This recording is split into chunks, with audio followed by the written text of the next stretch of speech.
E aí, vamos entrar de cabeça nessa análise.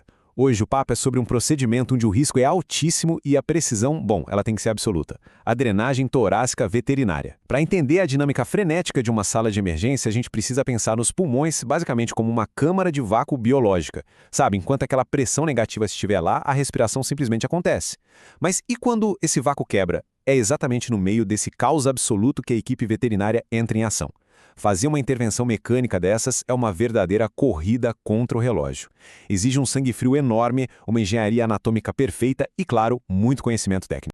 Para colocar ordem em toda essa complexidade, a nossa rota estruturada de hoje vai ser assim: 1. Emergência respiratória. 2. Regras anatômicas. 3. A mecânica do túnel. 4. A técnica cirúrgica. 5. Alertas pós-operatórios. E, por fim, o momento de remoção. Vamos lá! Parte 1. Emergência respiratória aguda. É a hora da crise.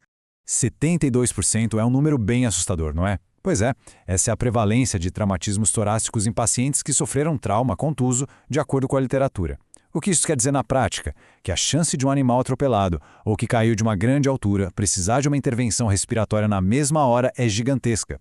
O tórax não é só vulnerável, ele é o epicentro de tudo quando o trauma acontece. Mas afinal, o que faz esse sistema todo entrar em colapso? O grande desafio diagnóstico é separar rápido o que é ar do que é líquido invadindo o espaço pleural. De um lado a gente tem o pneumotórax, que é aquele ar aprisionado. Pode ser por trauma, por ruptura espontânea de bolhas, ou, pior, iatrogênico após alguma cirurgia.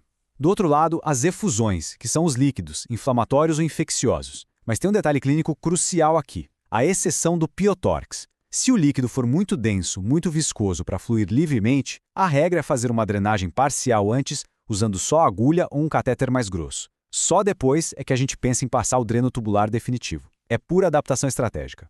Parte 2. Regras anatômicas de ouro. A geometria entra em cena. O primeiro cálculo de segurança que a gente faz é a famosa regra dos 2/3. Escolher o calibre do tubo não é no olhômetro.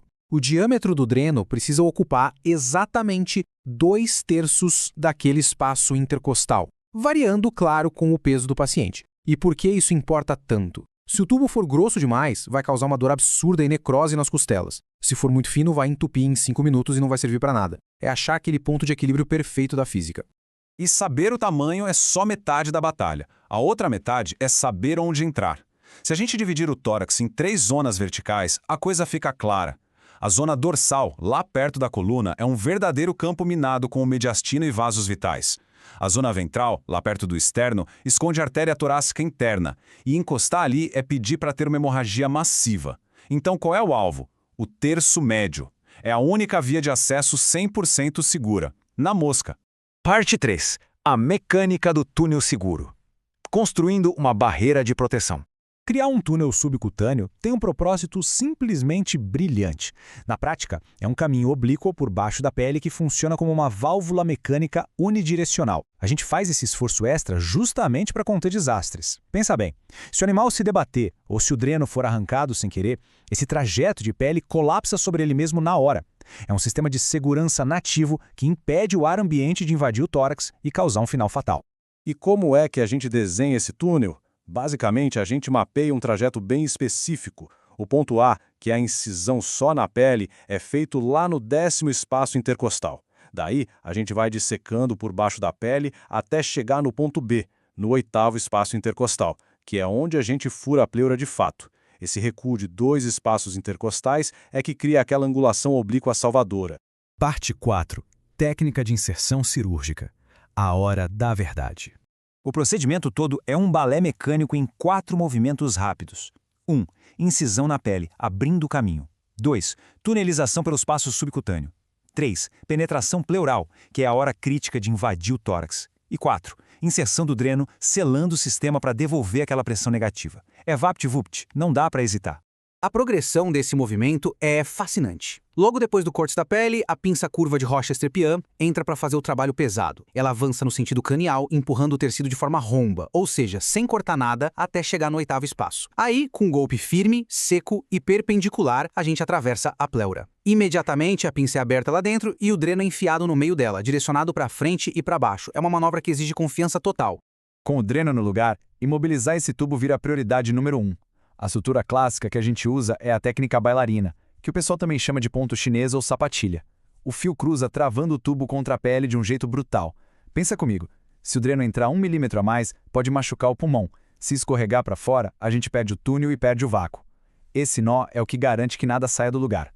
Parte 5. Os alertas críticos pós-operatórios. O perigo esconde nos detalhes.